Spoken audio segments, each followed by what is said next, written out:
Assalamualaikum warahmatullahi wabarakatuh.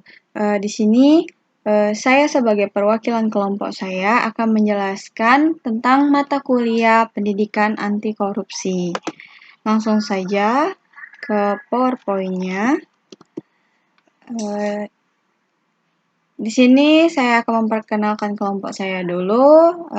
Yang pertama, kelompok saya beranggotakan Angelie Sucita, dengan saya sendiri Imalia Ika Marista, Megaria Lestari, dan Nur Hikmah Septridiani.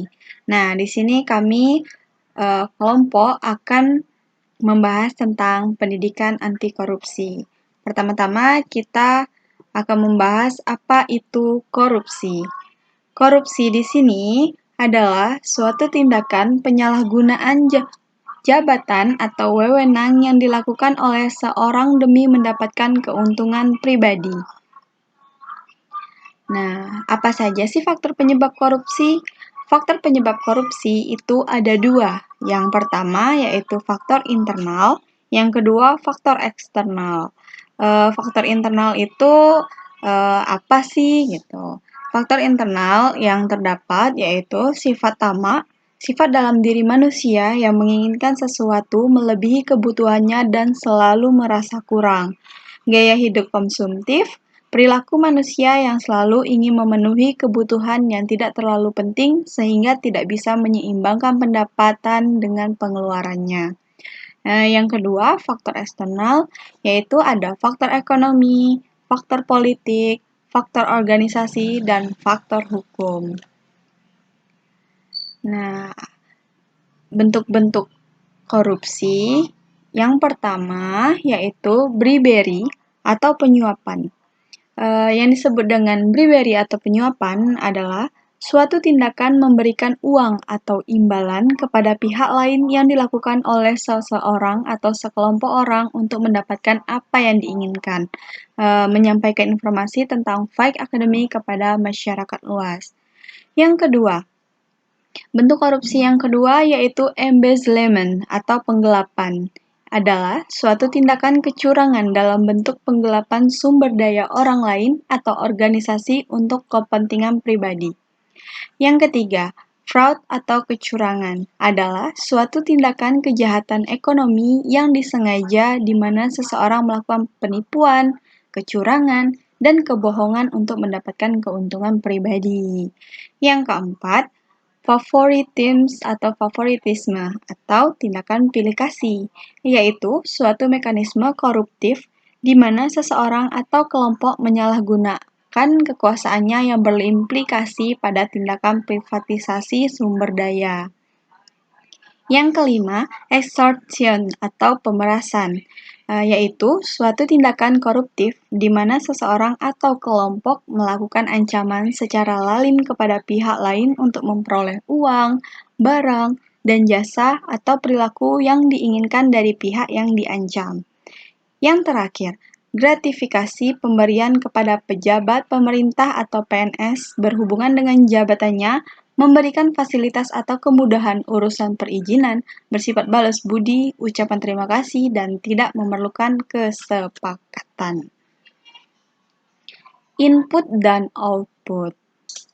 Nah, di sini ada komitmen, terus pelaksanaan DO,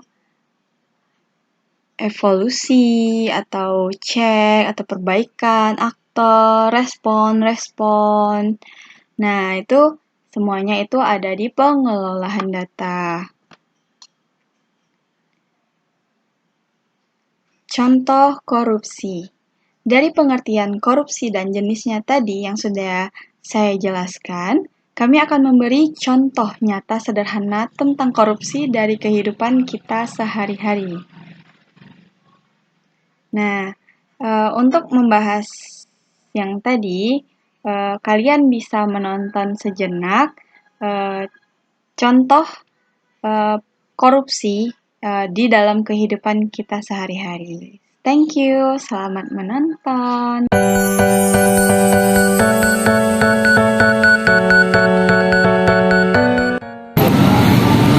Dian, Ya. ini ada sepatu bagus nih, aku tengok di Shopee kan. Tuh harganya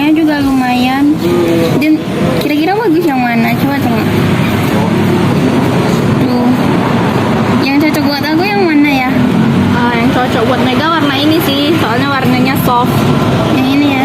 Iya sih bagus juga, aku suka. Berapa tuh harganya? Harganya 55.000, murah dah. Murah tuh. Iya, coba kita lihat akhirnya berapa sih? Akhirnya berapa? Bentar ya.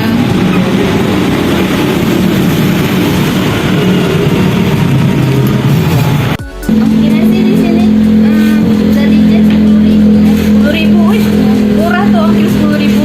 Ayo kita pesan. Ini ya, aku pesan ya. Check out.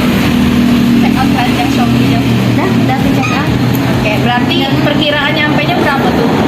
2 hari ya? 2 harian sih kalau di sini misalnya. Oke lah.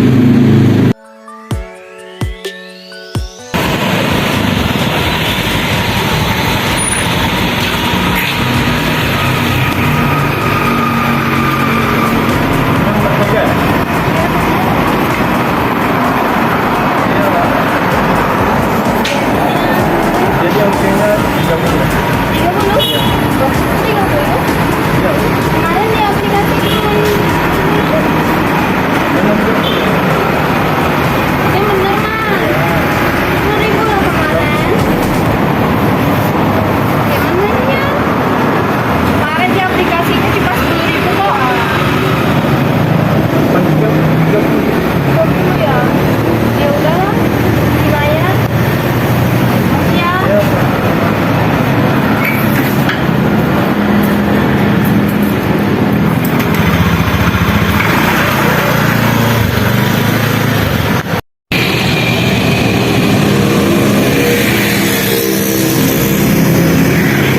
Lumayan, baru kok.